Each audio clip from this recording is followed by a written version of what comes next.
नमस्कार दोस्तों, स्वागत है आपका हमारे YouTube चैनल में।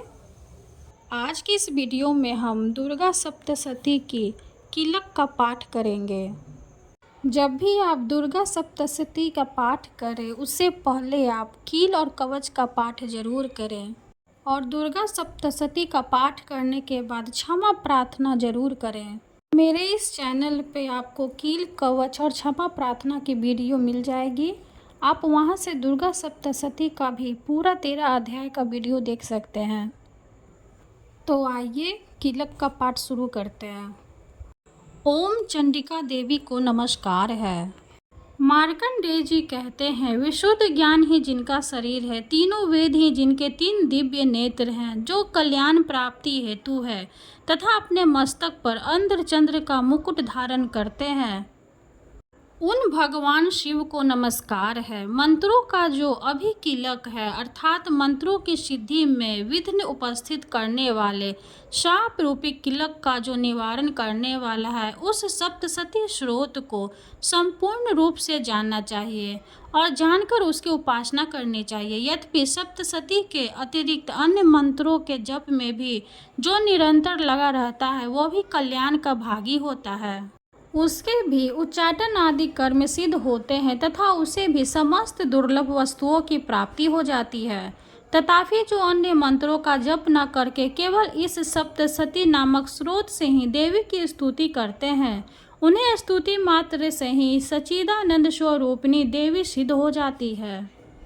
उन्हें अपने कार्य की सिद्धि के लिए मंत्र, औषधि तथा अन्य किसी साधन के उपयोग की आवश्यकता नहीं रहती।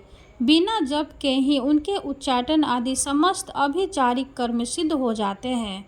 इतना ही नहीं, उनकी संपूर्ण अभीष्ट वस्तुएं भी सिद्ध होती है। लोगों के मन में यह शंका थी कि जब केवल सप्तशती की उपासना अथवा सप्तशती को छोड़कर अन्य मंत्रों की उपासना से भी समान रूप से सब कार्य सिद्ध होते हैं, तब इनमें श्रेष्ठ कौन सा साधन है। लोगों की इस शंका को सामने रखकर भगवान शंकर ने अपने पास आए हुए जिज्ञासुओं को समझाया कि यह सप्तशती नामक संपूर्ण स्रोत ही सर्वश्रेष्ठ एवं कल्याणमय है।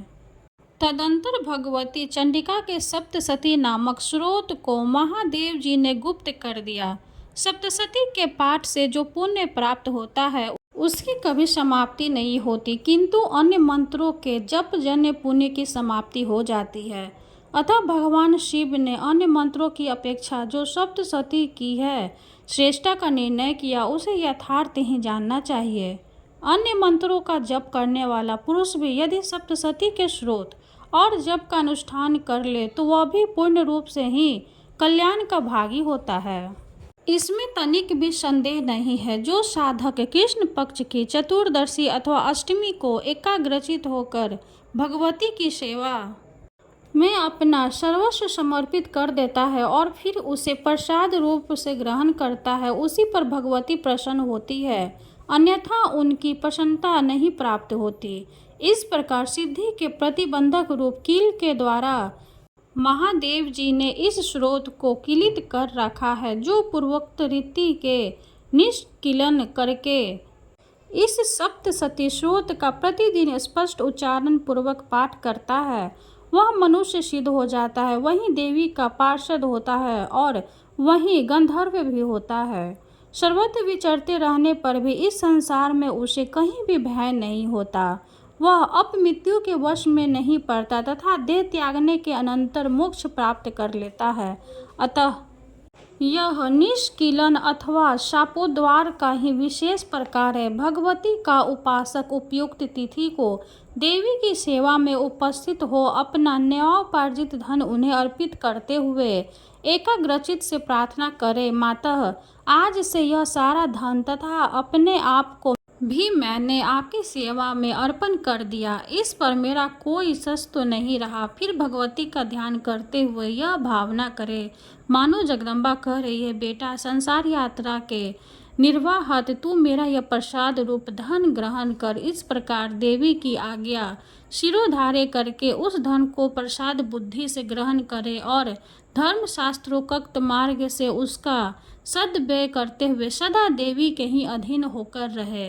यह दान प्रतिग्रह करण कहलाता है। इससे सप्तशती का शापोद्वार होता और देवी की कृपा प्राप्त। किलन को जानकर उसका परिहार करके ही सप्तशती का पाठ आरंभ करे। जो ऐसा नहीं करता उसका नाश हो जाता है। इसलिए किलक और निष्किलन का ज्ञान प्राप्त करने पर ही यह स्रोत निर्दोष होता है और विद्वान पुरुष इस निर्दोष स्रोत का ही पाठ आरंभ करते हैं। स्त्रियों में जो कुछ भी सौभाग्य आदि दृष्टि गोचर होता है वह सब देवी के प्रसाद का ही फल है। अतः इस कल्याण में स्रोत का सदा जप करना चाहिए। इस स्रोत का मंद स्वर से पाठ करने पर स्वल्प फल ही प्राप्ति होती है और उच्च स्वर से पाठ करने पर पूर्ण फल की सिद्धि होती है। अतः उच्च स्वर से ही इसका पाठ आरंभ करना चाहिए। जिनके प्रसाद से ऐश्वर्य, सौभाग्य, आरोग्य, संपत्ति, शत्रुनाश तथा परम मोक्ष की भी सिद्धि होती है, उस कल्याणमयी जगदम्बा की स्तुति मनुष्य क्यों नहीं करते। यहाँ कीलक और निष्किलन के ज्ञान की अनिवार्यता बताने के लिए ही विनाश होना कहा है। वास्तव में किसी प्रकार भी देवी का पाठ करे उसे लाभ ही होता है। यह बात वचन तंत्रों से सिद्ध है। कीलक का पाठ समाप्त हुआ। वीडियो अगर अच्छी लगे तो लाइक कर दे, चैनल को सब्सक्राइब कर दे और कमेंट में जय माता दी जरूर लिखें। धन्यवाद।